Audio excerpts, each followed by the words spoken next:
Nais ni Kimizuki na sumali sa Muon Demon Company upang makamit ang kanyang pagpasok. Ngunit nadismaya siya sa posibilidad ng pagkakabawas ng marka dahil sa pag-alis sa gitna ng pagsasanay. Hinihikayat siya ni Yu na huwag sumuko ng basta-basta. Ang suportang ito ay nakatulong kay Kimizuki na maibalik ang kanyang sigla at sila ay naging magkaibigan. Pagkatapos may pagpupulong ng lahat ng senior army officers sa headquarters ng army. Nakakatulog si Guren sa panahon ng pagpupulong at nang tanungin siya ng isang officer na magbigay pansin, nagising si Guren at nagsimulang umalis. Sinubukan siya ng iba pang mga officer na pigilan, ngunit sinabi ni Guren na hindi siya kailangan dahil ang pamilya Hiragi ang namumuno sa Japanese Imperial Demon Army. Sa puntong iyon, umalis si Guren sa silid. Sa labas, hinarap siya ni Yu na nagagalit dahil hindi nakuha ang sinumpang armas. Napagtanto ni Guren na kung masyado pang tatagal si Yu, baka mapansin siya ng pamilya Hiragi, kaya't pumayag siyang ibigay ang armas kay Yu. Kinabukasan sa klase, agad na humingi si Yu ng sinumpang armas kay Guren at sumabat si Kimizuki na humihingi rin ito. Tinanong ni Guren kung nakagawa na ba sila ng resistance laban sa spell ng demonyo. Pumasok ang kanyang assistant na nagsasabing lahat sila ay medyo maganda ang ginagawa, ngunit si Yoichi ang may pinakamahusay na kakayahang tiisin ang demonyo. Nang malaman ito, agad na inilabas ni Guren ang kanyang sinumpang espada at ibinaon ito sa lupa. Ang sinumpang kapangyarihan ng espada ay kumalat sa buong silid, na nagdulot sa lahat ng estudyante na mawalan ng malay maliban kina Yoichi, Yu, at Kimizuki, na nagawang tiisin ang kapangyarihan. Nang hilahin ni Guren ang kanyang espada, ang apat na ito lamang ang natira na nakatayo at ganap na mulat. Pagkatapos, dinala sila ni Guren sa isang underground facility na puno ng mga nakakatakot na estatwa ng mga demonyo. Dito itinatago ng army ang kanilang pinakamakapangyarihan at bihirang Black Demon series na armas. Inaanyayahan sila ni Guren na pumili ng isang armas na nagpapaliwanag na ang paghipo dito ay magsisimula ng seremonya ng kontrata. Excited si Yu na pumili ng isang itim na Demon Sword. Sa oras na hawakan niya ito, nagsimula siyang mangarap. Sa panaginip, sinusubukan ng demonyo na akitin si Yu sa anyo ni Mika. Ngunit, tulad ng dati, hindi nakinig si Yu. Itinigil ng demonyo ang pag-arte at ibinunyag ang tunay na anyo nito. Pagkatapos, nagbago ito sa mga miyembro ng pamilya ni Yu at sinumpa siya. Inaakusahan siya na nakalimot sa paghiganti sa kanilang pagkamatay at masaya na kasama ang kanyang mga bagong kaibigan. Sinabi ni Yu sa demonyo na itigil ang drama at ibigay sa kanya ang kapangyarihan.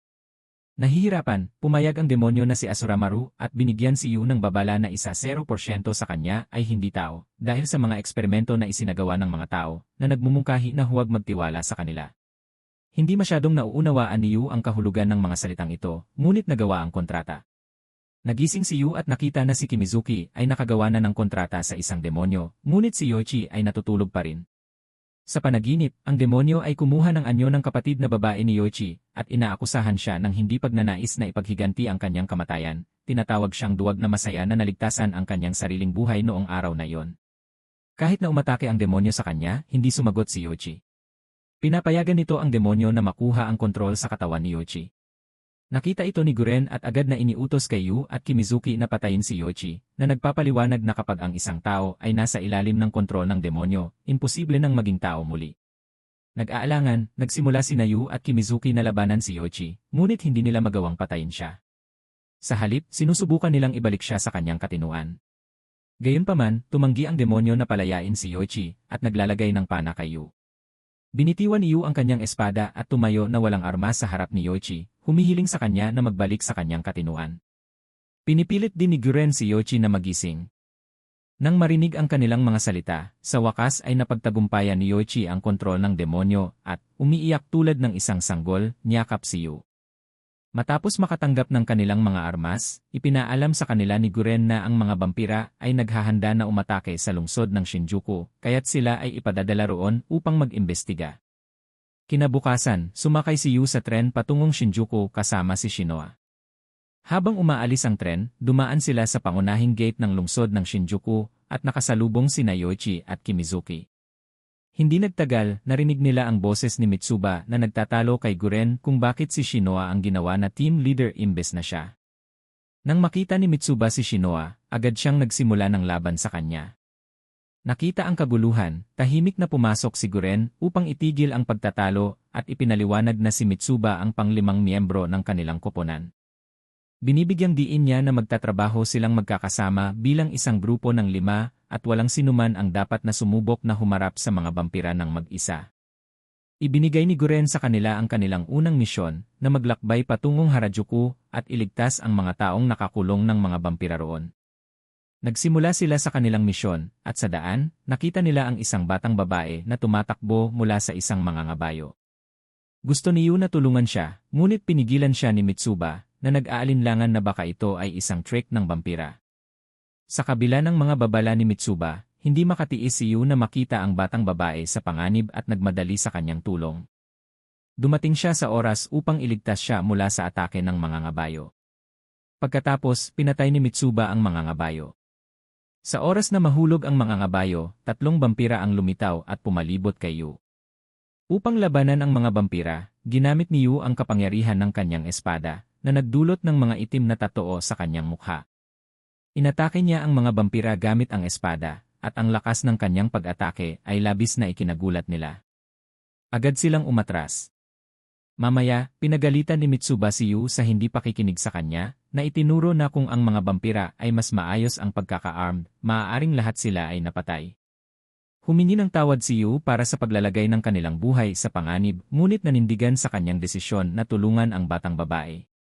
Tumataas ang pagkasuklam ni Mitsuba kay Yu dahil minsan siyang sumuway sa mga utos na nagresulta sa pagkamatay ng lahat ng kanyang mga kasama. Mula noon, naging mahigpit siya sa pagsunod sa mga utos. Tinanong nila ang batang babae kung saan ang iba pang mga bihag. Sinabi niya sa kanila na ang mga vampira ay nakakulong sa kanila sa isang malapit na underground metro station at nagbabala na may 7 vampira roon. Sa impormasyong hawak, pinaplano nila ang kanilang estratehiya at pumunta sa underground metro station. Sa loob, nakahanap sila ng maraming mga tinaming tao, ngunit nakatuon sa paghahanap ng mga vampira. Nakita nila ang isang vampira at agad na inatake at pinatay ni Yu ito. Pinagalitan siya ni Mitsuba sa pag-akto ng mag-isa, ngunit agad na iniligtas siya ni Yu mula sa atake ng isa pang vampira at pinatay iyon ng isang suntok. Nagulat si Mitsuba sa kanyang lakas. Nagpatuloy silang maghanap sa istasyon para sa natitirang mga vampira. Sa wakas ay natagpuan nila ang natitirang mga vampira, ngunit isang ika-6 na vampira ang biglang kumapit kay Mitsuba mula sa likuran. Malinaw na ang batang babae na kanilang nakasalubong kanina ay napilitang magbigay ng maling impormasyon ng mga vampira. Pinipilit ni Mitsuba ang kanyang mga kaibigan na iwan siya at tumakas, ngunit tumanggi silang iwan siya at sa halip ay nagpatuloy sa pakikipaglaban sa mga vampira. Nagawa ni Yu na patayin ang vampira na humahawak kay Mitsuba at palayain siya. Pagkatapos, natalo nila ang natitirang mga vampira at nailigtas ang lahat ng mga bilanggo. Mamaya, nalaman ni Mitsuba ang tungkol sa nakaraan ni Yu mula kay Shinoa. Nakaramdam ng pagsisisi sa kanyang nakaraang pag-ugali, nilapitan niya si Yu upang humingi ng tawad. Gayunpaman, naging sobra siyang nahihiya at umalis nang walang sinasabi. Pagkatapos, nakatagpo sila ng isang sasakyan sa tabi ng kalsada. Gumamit si Kimizuki ng kanyang matalas na isip upang ayusin ito. Si Yu, na nasasabik tulad ng sinumang kabataan, ay kumuha ng manibela sa oras na umalis si Kimizuki. Nagmaneho siya ng walang pag-iingat at nabangga ito sa isang malapit na poste. Pagkatapos, lahat sila ay sumakay sa sasakyan at nagpunta patungong Shinjuku. Habang papalapit sila sa lungsod, narinig nila ang mga kakaibang tunog at hindi nagtagal ay nakita nila ang isang marangal na vampira at 13 progenitor na Crowley na papalapit sa kanila. Sinubukan nilang takpan si Crowley gamit ang sasakyan, ngunit madaling pinigilan siya nito ng isang kamay at itinapon ito sa kanila.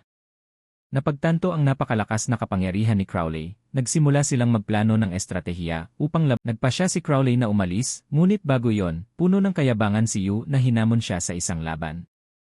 Biglang lumitaw si Crowley sa likod ni Yu na nahuli siya sa hindi nag-aasahang pagkakataon, ngunit sa huli ay nagpasya siyang umalis nang hindi sila pinapatay. Sa ganitong paraan, nakaligtas ang 5 sa kanilang buhay. Si Yu, na naiinis sa pakiramdam na mahina sa kabila ng kanilang makapangyarihang mga armas, ay nagpunta sa koponan patungo sa larangan ng labanan sa Shinjuku. Pagdating nila, nakita nila ang mga helicopter ng vampira na umaatake sa lungsod. Ang isang missile mula sa isa sa mga helicopter ay pinilit silang tumalon mula sa daan upang mailigtas ang kanilang mga sarili. Habang ang armadong vampira ay bumababa mula sa helicopter, isang matinding labanan sa pagitan ng Demon Army at ng mga vampira ay sumik. Agad na nagpaputok si Yoichi ng pana at bumagsak ang enemy helicopter, habang ang natitirang koponan ay gumagamit ng kanilang sinumpang mga armas upang labanan ang mga vampira. Na-appreciate ni Corporal Nagay mula sa Shinjuku Security Unit ang kanilang tapang at lumapit sa kanila. Matapos malaman na sila ay mula sa Muon Demon Company, ipinaalam niya sa kanila na ang mga vampira ay nakapasok sa isang bahagi ng western wall ng lungsod at pumapasok mula roon. Ang Demon Army ay hindi makakahawak sa posisyon na iyon ng matagal, kaya't nagsimulang iugnay ni Nagay sila sa bahaging iyon ng lungsod. Samantala, tinitignan ni Guren ang larangan ng labanan mula sa malayo at nakita si Ferid, ang komandante ng army ng mga vampira, kasama si Mika sa kanyang tabi. Dumating ang mga kasamahan ni Guren at tinanong niya si Shiger tungkol kay Yu. Ipinaalam ni Shiger sa kanya na pumasok si Yu at ang kanyang koponan sa Shinjuku. Sa impormasyong ito, umalis si Guren kasama ang kanyang koponan upang harapin si Ferid. Alam ni Ferid ang paglapit ni Guren, kaya't naghahanda siya para sa enkwentro. Si Mika, samantala, ay nanonood ng ibang mga vampira na masaya na nagpapakain ng dugo ng tao at pinapayuhan ni Ferid na sumali sa kanila. Gayunpaman, tumanggi si Mika na uminom ng dugo ng tao. Ang pagtangging ito ay nagpapaalala sa kanya ng isang kaganapan mula sa 4 na taon na ang nakakaraan nang inalok siya ni Krul ng isang tao upang pakainin, ngunit tumanggi siya. Sa kabila ng paulit-ulit na pagtatangkang kumbinsihin siya ni Krul, nanatiling matatag si Mika.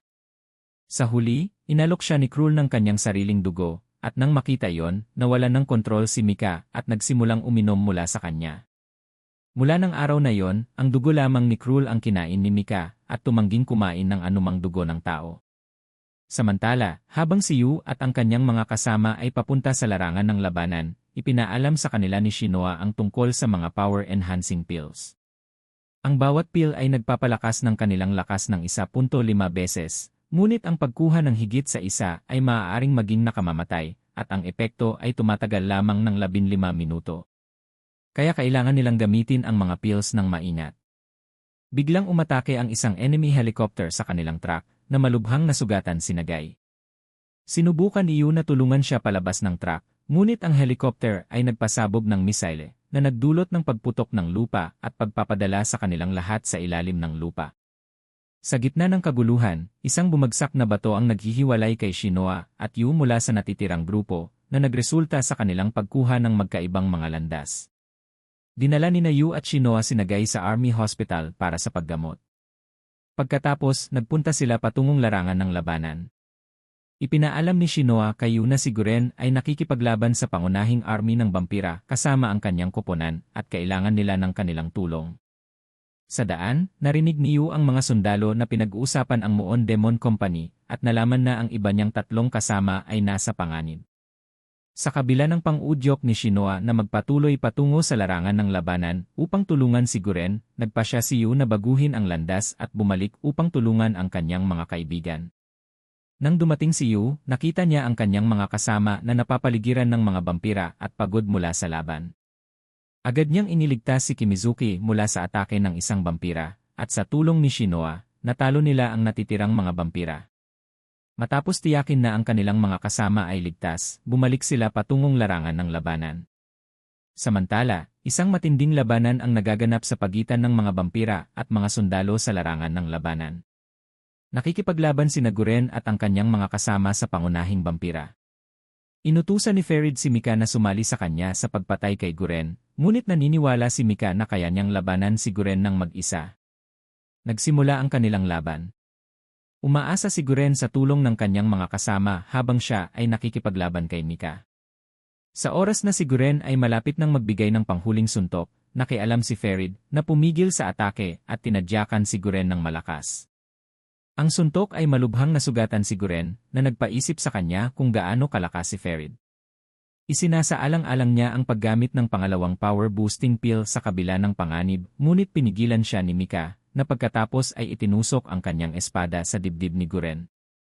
Sa oras na yon, dumating si Yu at inatake si Mika na itinulak ang kanyang espada sa dibdib ni Mika.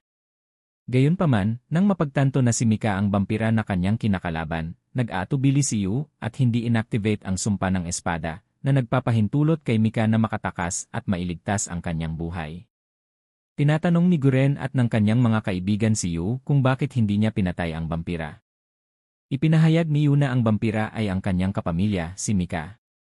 Ang pagbubunyag na ito ay nagdulot ng isang emosyonal na sandali sa pagitan ni Yu at Mika na nagtinginan sa isa't isa tulad ng magkapatid na matagal nang nawalay. Nang makuha ang pagkakataon, sinamantala ito ni Ferid upang magbigay ng pahayag kay Mika na sinasabi na ang mga tao ay nagdaraya kay Yu at ginagamit siya. Si Mika, na nakakaramdam ng pagtataksil, ay nagpasya na paghiwalayin si Yu mula sa mga tao. Dumating si Crowley, at nakikita ang dumaraming bilang ng mga maharlikang vampira, nagbigay ng utos si Guren sa lahat na umatras. Si Yu, na ayaw umalis kay Mika, ay nahirapan ngunit pinilit ng kanyang mga kaibigan na umalis. Habang sinusubukan nilang tumakas, hinarang ni Ferid ang kanilang daan at nakipaglaban kay Yu na hinahatak siya mula sa grupo. Nakialam si Guren upang tulungan si Yu, ngunit nahirapan laban sa napakalakas na kapangyarihan ni Ferid at pinagmumultuhan ng masamang pagkatalo.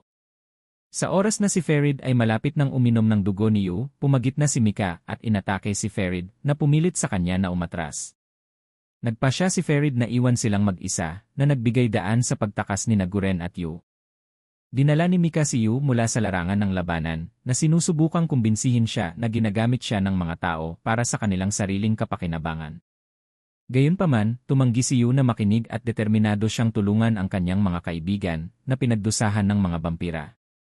Nang makita ni Yu na si Crowley ay nagpapakain sa dugo ni Shinoa na may kasiyahan, dumaloy ang mga luha sa mukha ni Shinoa na nagdulot kay Yu na mawalan ng kontrol. Ang kanyang mga mata ay naging pula sa galit at nakatagpo siya ng Asarumaru sa isang panaginip. Ipinahayag ni Asarumaru ang takot sa demon sa loob ni Yu na nagsasabing ito ay ilalabas ngayong araw. Sa panaginip, nagsimulang lumipad ang mga diwata sa nagniningning na kalangitan na nag-inay ng mga gintong trompeta. Habang nangyayari ito, nagsimulang lumitaw ang demon sa loob ni Yu. Si Yu ay sumisigaw sa sakit, at itim na usok ang bumabalot sa kanya habang siya ay nagbabago sa isang kalahating porma ng demon. Nang makita ang pagbabagong iyon, lumaban si Crowley, ngunit nabigla sa pinsalang dulot ng isang solong atake ni Yu. Hindi makatiis sa kapangyarihan ni Yu, umatras si Crowley at sumanib kay Ferid. Samantala, napansin ni Yu si Shinoa sa malapit. Natatakot, sinubukan ni Shinoa na tumakas, ngunit mabilis na lumapit si Yu at inatake gamit ang kanyang espada. Nakialam si Mika na kumuha ng tama upang maiwasan ang pagpatay ni Yu. Si Guren ay nag-udyok kay Shinoa na tumulong sa pagbabalik ng Yu sa kanyang mga katinuan. Hinawakan ni Shinoa si Yu at paulit-ulit na sinabi sa kanya na magising. Habang si Yu ay malapit ng atakihin si Shinoa, ang kanyang mga itim na pakpak ay naglaho at siya ay nakakuha ng kontrol. Sa sandaling iyon, isang sniper na nakatago sa isang bubong ay nag-target kay Ferid at Crowley na nagpapalaya kay Guren mula sa kanilang pagkakahawak. Ang Japanese Imperial Demon Army ay pagkatapos ay pinalibutan ang mga vampira mula sa lahat ng panig, epektibong iniligtas si Yu, Guren, at ang iba pang mga kasama mula sa mga pang-aalipin ng mga vampira. Mamaya, sinubukan ni Shinoa na pumasok sa restricted area ng army upang hanapin si Guren. Pinigilan siya ng mga gwardya, kaya tinanong niya kung ano ang nangyayari sa facility na ito. Isa sa mga gwardya ang nagpasabi sa kanya na ito ang lugar kung saan nakabilanggo at pinag-aralan ang mga vampira upang matuklasan ang kanilang mga kahinaan. Ipinakita ni Shinoa ang simbolo ng kanyang pamilya sa mga gwardya. Nang makilala siya bilang miyembro ng pamilyang Hiragi, pinayagan siya nilang pumasok. Nang makarating siya doon, nakita ni Shinoa ang ilang mga selda ng bilangguan na naglalaman ng mga vampira. Narinig niya ang isang sigaw mula sa likuran ng isa sa mga pintuan at nang siya satin ito, natagpuan niya ang mga siyentipiko na nagsasagawa ng pananaliksik sa loob. Nakita ni Shinoa si Guren sa isang silid at sinabi sa kanya na si Yu ay nasa kumatos na kalagayan sa nakaraang 5 araw. Sinisi ni Shinoa si Guren para dito dahil inutusan siya ni Guren na ibigay ang mga espesyal na pills kay Yu. Sumagot si Guren sa pamamagitan ng pagpapaliwanag na ang mga tao ay nagsusumikap na mabuhay sa isang mundo na pinamumunuan ng mga horsemen at mga vampira. Binibigyang diin niya na ang mga sakripisyo, tulad ng ginawa ng kapatid ni Shinoa na si Mahiru Hiragi upang ilabas ang kapangyarihan ng infernal arms sa mundo, ay kinakailangan para sa kaligtasan. Sa ganitong paraan, pinalabas ni Guren si Shinoa. 7 araw ang lumipas, nagising si Yu at nakita si Yoichi na nakaupo sa kanyang tabi. Sobrang tuwa si Yoichi na nagmadali siya palabas upang ipaalam sa iba. Si Yu, na naalala pa na si Mika ay buhay pa, ay nagluha sa kagalakan. Dumating si Shinoa upang makita siya at iniulat na pagkatapos mawalan ng malay si Yu, dumating ang backup at nahuli ang maraming bampira. Gayunpaman, karamihan sa mga maharlikang bampira ay nakatakas. Nang tanungin ni Yu tungkol kay Mika, ipinaalam sa kanya ni Shinoa na dinala siya ng mga bampira kasama nila. Si Yu ay mabilis na nagpasya na iligtas si Mika mula sa mga bampira sa lalong madaling panahon. Samantala, pinag-uusapan ni Mika at ng kanyang mga alyadong bampira ang kamakailang labanan. Isang bampira ang naglalabas ng pag-aalala tungkol sa hindi makontrol na pagbabagong anyo ni Yu sa isang demonyo na nag-aalala sa Progenitor Council. Ang council ay nagdududa na ang mga tao ay nagsasaliksik sa ipinagbabawal na mahika, Seraph of the End, na maaaring magdulot ng pagkasira sa mundo. Umalis si Mika mula sa silid, iniisip kung paano niya masisab si Yu mula sa mga tao. Sa parehong oras, determinado si Yu na makahanap ng paraan upang iligtas si Mika mula sa mga bampira.